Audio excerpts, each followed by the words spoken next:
Good afternoon. My name is Jason Magdos. I'm gonna explain to you why you need to learn a mechanical skill. Mechanical skills are very crucial, especially in today's time frame. Have you ever been stuck maybe in your driveway or going to the grocery store or just anywhere in general, and your car broke down and you had no idea how to start, looking for what the culprit might be?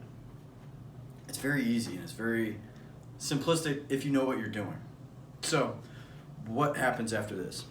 Well, typically people call it tow truck, maybe a mobile mechanic, and those prices can skyrocket well over $1,200 just for a tow truck by itself. Not to mention the mechanic, the labor or parts, or if you need a new vehicle in total, price can skyrocket. So what do? Well, you can start figuring out how to work on it yourself. A quick backstory, I was out shopping for houses and I got stuck in the driveway. Car just wouldn't turn over. So I was out looking for houses with my fiance in the heat of the summer in Texas, and well, that wasn't a good situation, especially since we didn't really have access to the house that we were actually at. We were just kind of in someone's driveway looking at the outside. So I reached back, pulled out my tool bag, and I started going to work, and we were out of there within an hour. If I would have had to call a tow truck, or even if the attendants would have showed up, that would have been a really awkward situation. And well, that's not really something I want to deal with, to be honest. So, being able to fix that really saved my skin. But I had to learn all those trade skills. Backtracking even further, I had a 1972 Ford F-250 that I really experimented on. I really didn't know a whole lot about cars except for how to change oil, tires, or rotate tires, and change, just POLs, fluids. So, I started diving into this truck, and by the end of it, I had ripped out the transmission, rebuilt that, ripped out the engine, rebuilt that, gutted and rewired the entire truck. Everything that had electrical current running through it was replaced. Replaced fuel lines, transmission lines, coolant lines. I replaced everything on this truck. And whenever it started up, it felt so good to finally accomplish something. But I had to work and strive for those skills. I'm not saying everybody needs to be on that level. Everybody needs to be on the changing oil, changing POLs, changing fluids, or just changing your tire whenever you're stuck on the side of the road. It can be a really scary situation to have a blown out tire on the side of the road. So, next, we're going to talk about the cost. Brett McKay went out and talked about why you need to learn this skill. These skills are very crucial, but Brett McKay went a step further and started talking about their dad. Their dad could do everything. Their dad was their hero, their idol, and really could fix anything and everything. But how did he learn those skills? He had to work for it. He had to figure it out on his own, and he had to learn from other people. And eventually he became this man they idolize. So doesn't everybody want to be kind of like their dad? Whenever your kids are growing up, they bring you something. Daddy, can you fix this? Yes, I can. And that'll be the greatest feeling in the world. WPLG News crew went out and interviewed a supervisor for an undisclosed company. They started discovering and talking about why the prices are so high.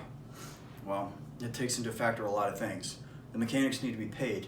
Parts and labor are very expensive because it's a high demand field. So whenever you start punching the numbers, the cost can excess between $80 to over $100 an hour. And that can be really scary for a lot of people. You think about a normal day at the office, you have an 8-hour shift. Well, so do mechanics. Mechanics roughly have an 8-hour job day. And if they're working on your car alone, well, that $80 to $100 an hour fee, that gets really scary really fast. And that's not to mention whenever you're talking about taxes or even parts. Parts alone can go over $1,000 if you're looking at a new transmission, or even rebuilding one costs $1,200. So parts alone can be scary, not to mention the however long it takes to fix it can be quite scary too. Next, Sam Dillinger explains the tools. Tools are very crucial, and a lot of people have this misconception that tools are expensive and really have one sole job. It's true, but it's not in the same sense. You can fix a lot with a screwdriver, a hammer, a socket set, and a wrench set. There's not a lot that you need in between that. There are specific jobs for specific tools, such as a pulley puller, or a steering wheel puller, or just a U-joint puller, or an oxyacetylene torch, or certain specific jobs. But for the brunt of it, you can do a lot of damage with a screwdriver, hammer, socket, and wrench. those tools relatively aren't that expensive if you know where to go and know what you're looking for. You get quality tools and they'll last a lifetime. I keep a tool bag in the back of my truck for emergencies, and it has simple stuff. It has WD-40, which can lubricate and loosen parts.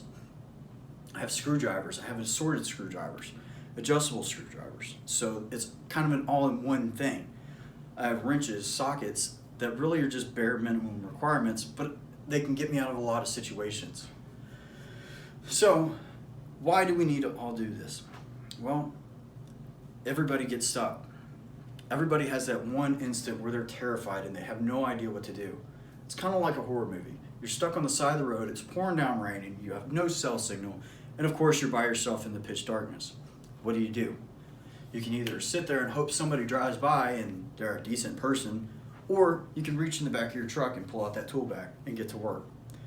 Nobody wants to be stuck on the side of the road with no cell signal because it's a really scary situation. Plus, if that tow truck does come in the middle of the night, it's going to be quite expensive. Not a lot of people know these skills, but if we all strive to learn these skills, we can even help each other out. It's kind of like doing a presentation. It's a group effort. Everybody needs to participate and teach each other how to do certain things. That way everybody has a basis covered. If I know how to work on transmissions and you know how to work on engines, we can come together and collaborate and figure something out if we both have issues, or even if somebody else has issues. We can come to you, hey, buddy, what's going on with this? What's going on with that? Okay, we can figure this out. It also cuts down on costs.